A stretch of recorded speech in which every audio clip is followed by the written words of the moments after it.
Everything I do is just trying to connect with people. I like the idea of telling stories. I think I'm a good storyteller. They're experiencing things the way I experience things. They're laughing at something that I think is funny. They're afraid of something that I think is scary. That's really satisfying. It's nice to know that I feel connected to a large group of people for a period of time.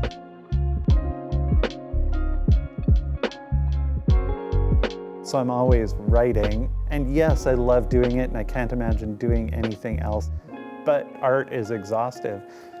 And even when I'm making things, the process of creating art is people wringing themselves out.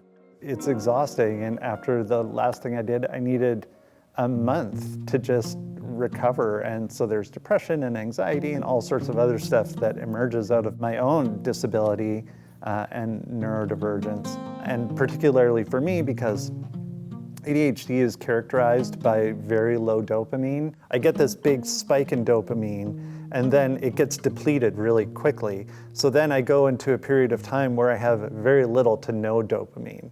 So maintaining social connections is hard. All of these things become very, very difficult, and I just kind of need time to go away and be by myself and let that rebuild very slowly again.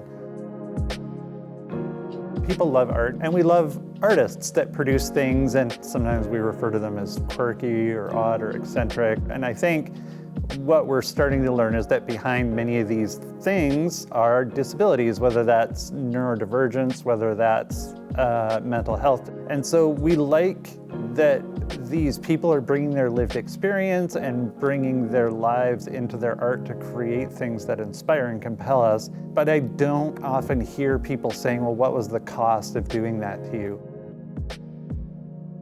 I don't know if I always knew something was wrong, but you always kind of know you don't fit in. The thing that changed was I got into a relationship where my partner's son is autistic. Through that, I started learning about neurodiversity.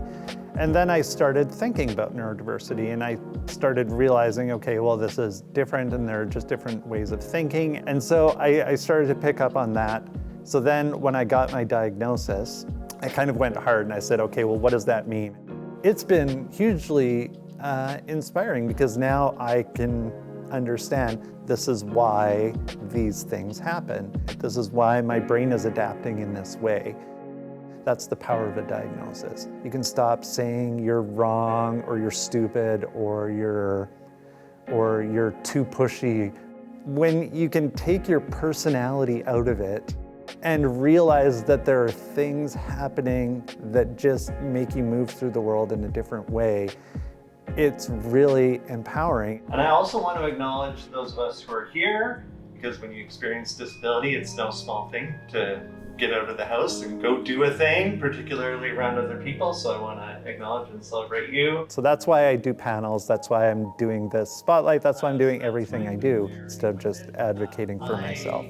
Coming at conversations around disability through a justice lens. Because there isn't space, I can create space, so I have opportunity and connection and knowledge. People are trying to figure out how to care for themselves. I think that's the biggest thing that I'm learning, is that we've all gone for such a long time not caring for ourselves to the expense of something else. So it's realizing that you need time to heal and to have self-discovery, that you don't need to give yourself entirely to something, that you can just do it and have fun and hope that people get something out of it, and to try and shape processes so that we don't have to wring ourselves out for the sake of something. And it's so inspiring to know that I can create something that moves people in some way, and they saw the world through my eyes, and that's pretty satisfying. I think I have a lot of interest in sort of subverting funny ideas and doing deep dives in sort of culture and lore and legend. A horseshoe! And I think this is a vehicle that works to do that. The horseshoe. See, horseshoes are very, very good luck. So if you have them at the front of your house, all the good luck comes in, you have bounty, and everything's really good for you. I know, because you turn it upside down, all the bad luck just pours right, all the luck, any luck just comes pouring out. So I'm just gonna go ahead and... Good.